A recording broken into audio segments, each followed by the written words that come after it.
Assalamualaikum warahmatullahi wabarakatuh.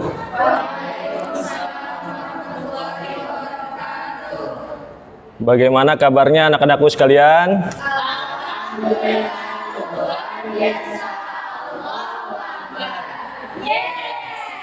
Ya, alhamdulillah ya, pada kompak semua. Udah pada sarapan? Belum. Ya udah. Nanti ya jajan di kantin. Oke, sebelum kita memulai pembelajaran, seperti biasa akan Bapak persepsi terlebih dahulu ya. Yang merasa namanya disebut, nanti sebutin nih hal baik apa yang sudah pernah kalian lakukan ya. Ahmad Fauzan. Hadir Pak, saya sudah membuang sampah pada tempatnya. Ya. Bagus. Anida. Udah ngapain Anida? Bantu kena di rumah. Oh, banyak bantu ya. Bisa. Aul udah ngapain Aul?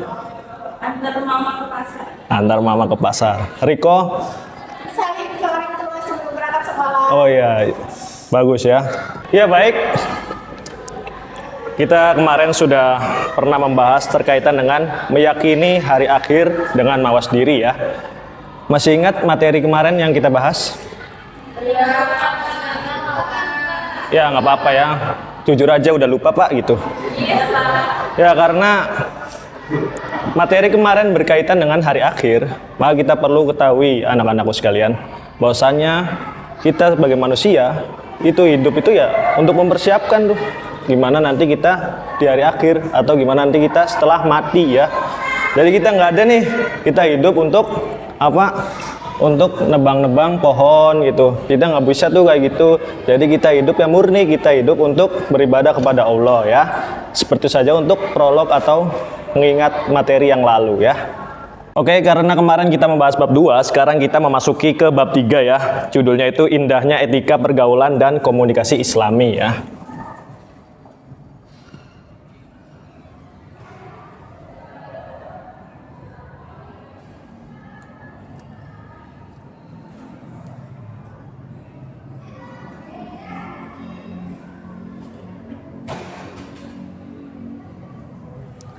Nah, jadi pada bab ini tujuan pembelajarannya itu ialah agar kalian dapat mampu menerapkan nilai-nilai komunikasi Islam dalam kehidupan sehari-hari. Nilai-nilai komunikasi seperti apa saja yang bisa diterapkan untuk kalian semua ya, yaitu komunikasi kepada siapa? Kepada yang lebih tua. Komunikasi kepada siapa lagi? Kepada teman sebaya. Kemudian komunikasi kepada siapa lagi? Kepada yang lebih muda. Nah, hal tersebut perlu kita semua pelajari ya. Karena apa? Karena perubahan zaman ya. Dimana sekarang itu apa? Gen alpha itu mulai melunjak ya, dari mana cara mereka berpapasan di jalan, dari mana cara mereka berkomunikasi dengan yang lebih tua. Mereka semua sudah kehilangan arah ya, jadi mereka asal-asalan aja. Oke, seperti itu untuk materi sekarang. Selanjutnya, setelah Bapak menerangkan materi-materi yang akan kalian kaji ya, selanjutnya kita akan membentuk sebuah kelompok ya. Nah, kelompok itu nanti satu kelas terdiri dari 2 kelompok. Silakan. Oke, karena sudah dibentuk kelompoknya ya. Jadi dari 2 kelompok tersebut, nanti untuk kelompok pertama itu silakan kalian bahas terkaitan etika berkomunikasi di media sosial ya.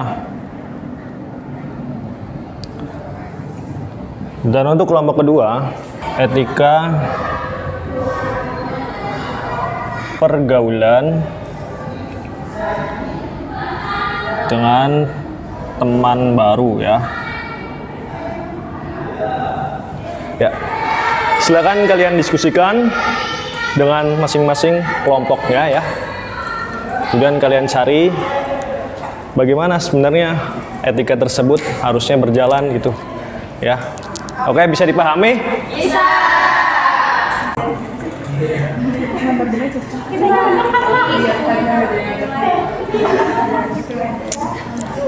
Gimana ketua kelas? Ya, alhamdulillah sudah berjalan dengan baik Pak diskusinya. Oh iya.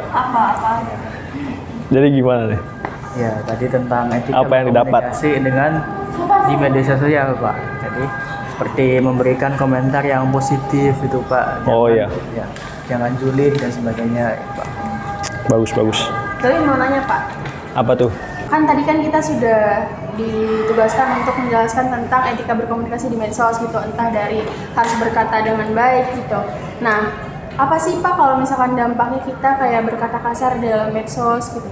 Ya, bagus nih nanya nih. Ya, contoh ya. Ya, jadi kalau misalnya kayak gitu, nanti dampak buruknya bisa memicu ujaran kebencian ya. Karena itu tidak baik ya.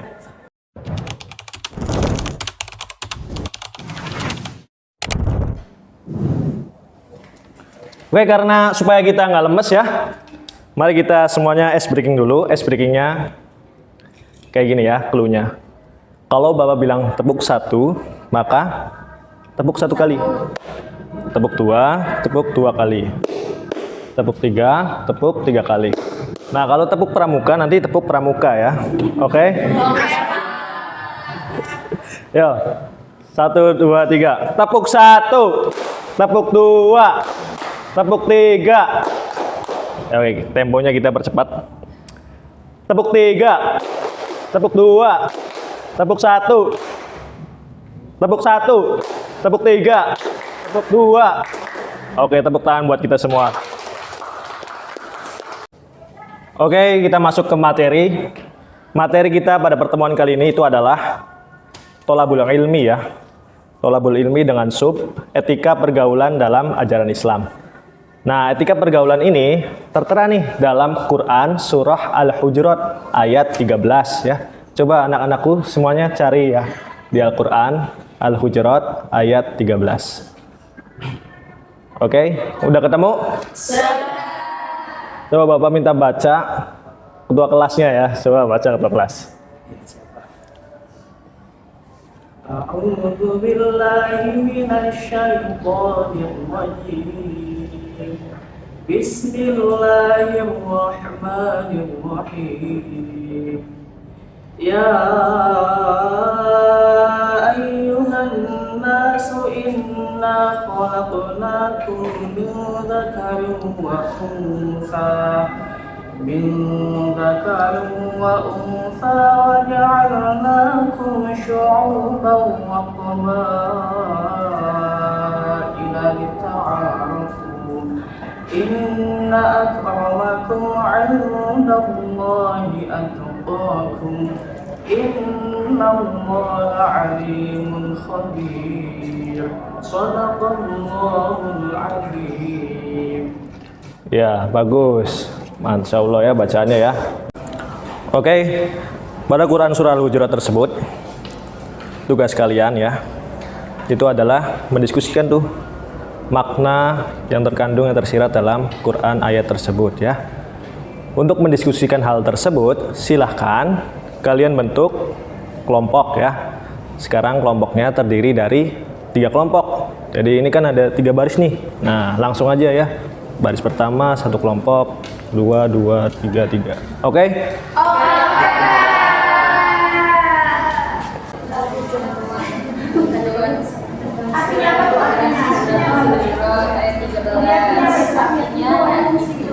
Wahai manusia, kami telah menciptakan kamu dari seorang laki-laki dan seorang perempuan. Kemudian kami jadikan kamu berbangsa-bangsa dan bersuku itu agar kamu saling mengenal.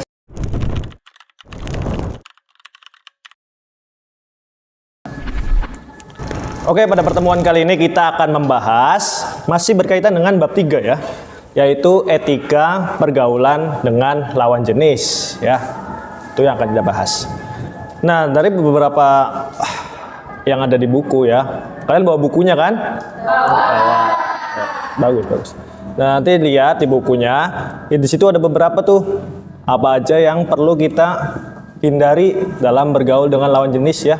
Yang pertama itu ada menghindari berduaan dengan lawan jenis. Terus yang kedua itu tidak bersentuhan fisik ya, apalagi kalau udah wudu ya.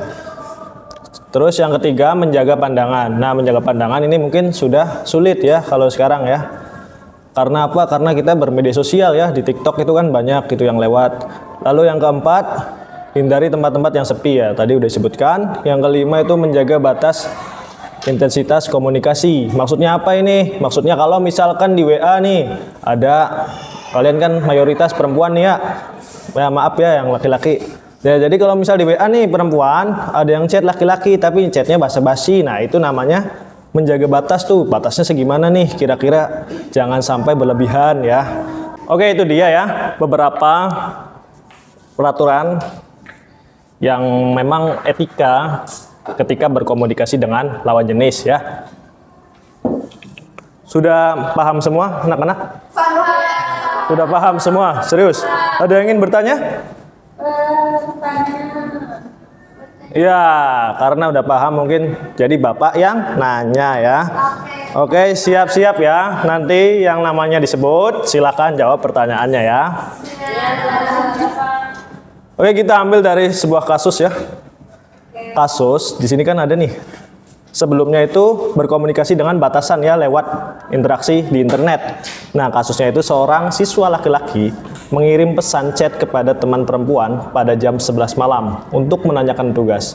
Namun setelahnya, ia mulai mengirim pesan yang tidak penting menggunakan panggilan yang terlalu akrab dan bercanda secara berlebihan hingga membuat teman perempuannya merasa risih. Ya, oke. Apakah waktu dan cara berkomunikasi tersebut sesuai dengan etika Islam? Coba Sarah. Apakah sesuai? Tidak sesuai ya. Kenapa tidak sesuai? Ya, sudah berlebihan dan membuat perempuannya risih ya. Oke. Nah, coba satu solusi apa ya yang harusnya dilakukan oleh perempuan tersebut kepada temannya ya. Lihat solusi apa? Solusinya ya dengan menasehati Iya. agar tidak chat tengah malam. Ya, dengan menasihati atau menegurnya ya, kurang lebih ya. Oke, berarti kalian sudah paham semuanya ya. Beri tepuk tangan untuk kita semua. Oke, karena kalian sudah paham semua, sebelum kita mengakhiri pembelajaran ya, ada tugas yang akan Bapak berikan ya. Nanti tugasnya itu masih berkaitan nih dengan bagaimana etika berkomunikasi secara Islami ya. Nanti silahkan kalian di rumah itu menerapkan beberapa poin-poin yang kalian lakukan ketika berkomunikasi secara Islami, baik nantinya dengan orang yang lebih tua, dengan yang lebih muda, ataupun dengan lawan jenis ya, atau dengan teman sebaya. Ada 4 berarti kan. Nah, 4 poin ini nanti kalian paparkan tuh dalam Word ya, kemudian kalian kirim PDF-nya ke grup ya. Oke, bisa dipahami? Oke, sebelum kita tutup, siapa yang biasanya berdoa, memimpin doa? Ya, ketua kelas ya. Silakan, ketua kelas. Sebelum pulang, alangkah baiknya kita untuk berdoa. Berdoa mulai.